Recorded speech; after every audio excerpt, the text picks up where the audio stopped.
पारे की आयत नंबर 65 के अंदर अल्लाह ताला ने हजरत दाऊद की कौम का जिक्र किया कि अल्लाह ने उन्हें हुक्म दिया था कि हफ्ते वाले दिन मछलियां नहीं पकड़नी। तो वो कहते थे चलो हाथ लगा के नहीं पकड़नी, हाथ लगा के। वो हमारे लोग हीले बहाने तलाश कर लेते हैं ना, वो बड़े जनाब इंश्योरेंस वाला आ गया, अब वो बैंक वाला आ गया, अब वो फलाने साहब आ गए, वो तरोड़ मरोड़ के कहानियां बातें, और फिर हमें भी रास्ते मिल जाते हैं बचने के। मुफ्ती साहब ने कह दिया था, ओ एक मौलाना से मैंने इनको कहा हफ्ते वाले दिन मछलियां नहीं पकड़ने का, नहीं पकड़ते, छोटे छोटे हौज बना लिए तो मछलियां ज्यादा आती थी उस दिन। ये भी अल्लाह की कुदरत थी, नमाज के वक्त गाहक ज्यादा आते हैं, ये उसकी कुदरत होती है। तो वो मछलियां हौज में जमा हो जाती, यूं समझ लें कि जाल इन्होंने लगा लिए हुए, तो जाल में वो फंसती रहती थी, हौजों में आती रहती थी। हफ्ते को नहीं पकड़ते थे, इतवार को पकड़ लेते थे, तो फिर अल्लाह ने इन्हें सजा दी। फरमाया तमाशे करते हो अल्लाह के हुक्म के साथ। क्या सजा दी? फकुलना लहुम कूनू किरादतन खासीन, फरमाया बंदर बन जाओ धुतकारे हुए। जो रिस्क हराम तरीके से कमाते थे रब उन्हें बंदर बना देता था।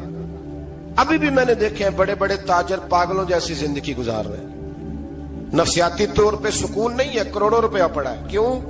इसलिए कि रब के बताए हुए तरीके के मुताबिक तिजारत नहीं करते। आगे एक और दिलचस्प बात आ गई। बनी इसराइल के अंदर ना एक शख्स ने अपने चचा को कत्ल कर दिया जायदाद के लिए। ये देखे कब से लोग जायदाद के लिए कत्ल करते आ रहे हैं। चचा को कत्ल कर दिया, और कत्ल करके हजरत मूसा अलैहिस्सलाम के पास आए कि मेरे चचा को किसी ने कत्ल कर दिया है, तो बताएं क्या करना है। तो आपने फरमाया कि गाय ज़िबा करो और उसका एक टुकड़ा मकतूल को मारो, मरने वाले को, वो खुद उठ के बता देगा मुझे किसने कत्ल किया है। अब इरादा नहीं था गाय ज़िबा करने का, तो बहाने करने लगे। इरादा नहीं ना होता तो फिर क्या होते हैं, कहने लगे गाय किस तरह की हो, बूढ़ी हो के बच्ची हो, रंग कैसा हो, जवान हो के छोटी हो, हाल में एक दफा चलना सीख गई हो या अभी ना सीखी हो। तो बताते गए तो रब भी शर्तें बयान करता गया। गहरे जर्द रंग की हो, हाल के अंदर उसे ना चलाया गया हो, पानी ना निकाला गया हो, ना बच्ची हो ना जवान हो, इसके दरमियान हो। ये सारी शर्तें कहां पाई जाती थी? हजरत मूसा अलैहिस्सलाम की कौम का एक शख्स था जो अल्लाह का वली था। वो जब इंतकाल करने लगा ना, अल्लाह अकबर, देखो रब वलियों की औलादों पर भी कितना फजल फरमाता है। वो जब इंतकाल करने लगा तो एक उसके पास छोटी सी बच्चिया थी, गाय की बच्ची, उसने जंगल में छोड़ दी। कहने लगा या अल्लाह मैं तेरे नाम पे छोड़ता हूं, मेरा बच्चा जवान हो जाए तो उसे दे देना, और तो सरमाया ही कोई नहीं। बच्चा बड़ा हुआ तो बच्चा भी बड़ा नेक था, अपनी माँ का बड़ा फर्मा बरदार था। उसकी माँ ने कहा बेटा तेरे बाप ने एक गाय छोड़ी थी। तो बच्चा जंगल में गया और जाके कहने लगा ऐ अल्लाह मेरी गाय मुझसे मिला दे। तो रब करीम ने वो गाय वापस कर दी।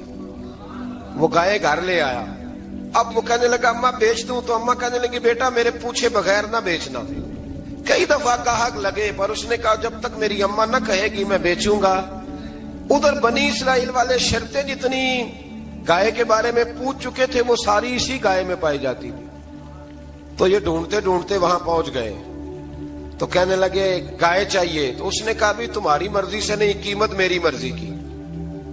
एक मुफस्सर ने तो यहां तक लिखा है कि उसने कहा गाय ज़िबा करके ना, तो जितना गाय के अंदर गोश्त होगा ना उतना ही खाल के अंदर तो मुझे माल भर के दोगे, उतने सिक्के भर के दोगे, उतनी अशरफियां भर के दोगे, तो फिर तुम्हें गाय दूंगा।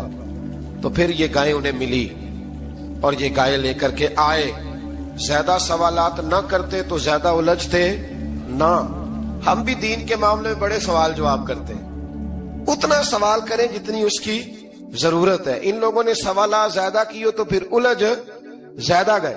तो मेरे भाई इसका जिक्र भी अल्लाह तबारक व तआला ने पहले पारे के अंदर बयान फरमाया। फिर अल्लाह करीम ने फरमाया कि कुछ ऐसे लोग भी हैं यहूदियों में से जिनका दावा हो गया है कि हम अल्लाह के बड़े प्यारे हैं। फरमाया ये सिर्फ उनके मुंह की बातें, ये तो क़यामत में पता चलेगा ना कि अल्लाह का प्यार किसके साथ ज्यादा है।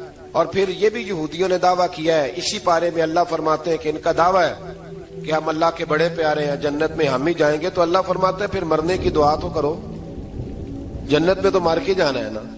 लेकिन रब फरमाते हैं ये कभी मरने की दुआ نہیں کریں گے، اس لیے کہ انہیں پتہ ہے کہ ہم نے آخرت کے لیے کیا بھیجا۔ لیکن جی پہلا حکم آ گیا یا ایھا الذین آمنوا کہہ کے، پہلی آیت قرآن پاک کی پہلے سپارے میں پہلی آیت جس میں اللہ نے کہا یا ایھا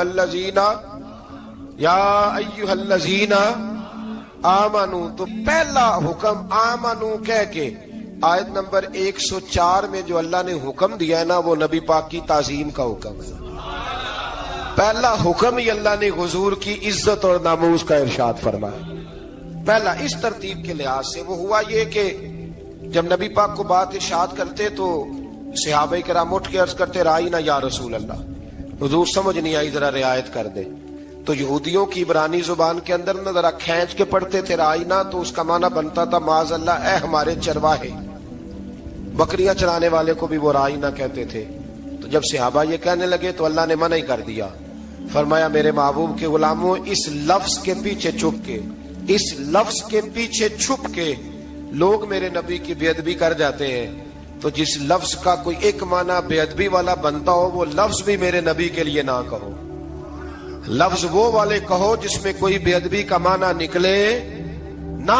یہاں لوگوں نے بڑے بڑے لفظ نہیں بول دیے، پھر کہتے میرا مطلب یہ تھا، میرا مطلب وہ تھا، تو نے وہ لفظ بولا کیوں جس کا کوئی غلط مطلب بھی نکل سکتا تھا۔ اللہ نے فرمایا یا ایھا الذین آمنوا لا تقولوا رائینا، اے ایمان والو رائینا کہو ہی نہ۔ تو یا اللہ کیا کہیں؟ فرمایا وقولوا انظرنا، تم کہو یا رسول اللہ ایک نظر فرمائیے، انداز دیکھیے، انظرنا ایک نظر۔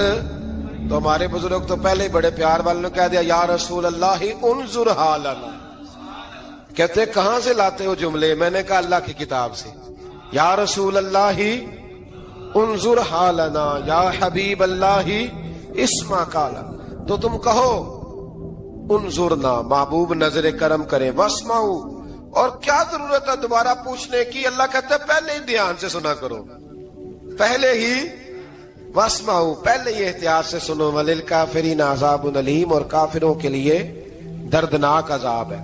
لے جی اسی پارے میں اللہ تبارک و تعالیٰ نے پھر اہل یہود کا ذکر کیا، تو یہود کہنے لگے کہ ہم حضرت ابراہیم کے ماننے والے ہیں، تو اللہ کریم نے وہ بھی ذکر کیا کہ میں نے تو ابراہیم کو آزمایا ہے، وَإِذِ ابْتَلَىٰ إِبْرَاهِيمَ رَبُّهُ بِكَلِمَاتٍ فَأَتَمَّهُنَّ، ہم نے ابراہیم کو کچھ چیزوں سے آزمایا ہے، وہ ہماری آزمائش پہ پورے اترے۔ قَالَ إِنِّي جَاعِلُكَ لِلنَّاسِ إِمَامًا، تو پھر ہم نے انہیں کہا کہ ہم آپ کو پوری دنیا کا امام بنائیں گے۔ وہ آزمائش کیا تھی؟ آگ میں جانا بھی آزمائش، بیٹے کا نہ ہونا بھی آزمائش، بیٹا ہوا تو پھر اسے وادی غیر ذی زرع ان میں چھوڑ کے آنا بھی آزمائش، بڑا ہوا تو پھر ذبح کرنا بھی آزمائش۔ فرمایا جہاں جہاں آزمایا ہے نا، ابراہیم ہماری آزمائش میں پورے اترے۔ فرمایا تم مفت میں حضرت ابراہیم کی اولاد بنتے ہو اور ان کا نام لیتے ہو اور ان کے ساتھ اپنا تعلق بناتے ہو، دیکھو تو صحیح وہ کتنی آزمائشوں سے گزرے۔ تو اس کا بھی اللہ نے اسی میں ذکر فرمایا۔ اور پھر وہ بات کرتے تھے حضرت یعقوب کی اور حضرت اسحاق کی، تو فرمایا وہ تو ہمارے اتنے خاص بندے تھے کہ وصال کا وقت بھی انہوں نے اپنی اولادوں کو نصیحت فرمائی تھی کہ اللہ کی توحید پہ قائم رہنا، اس کا ذکر بھی اللہ نے اسی پارے میں بیان فرمایا۔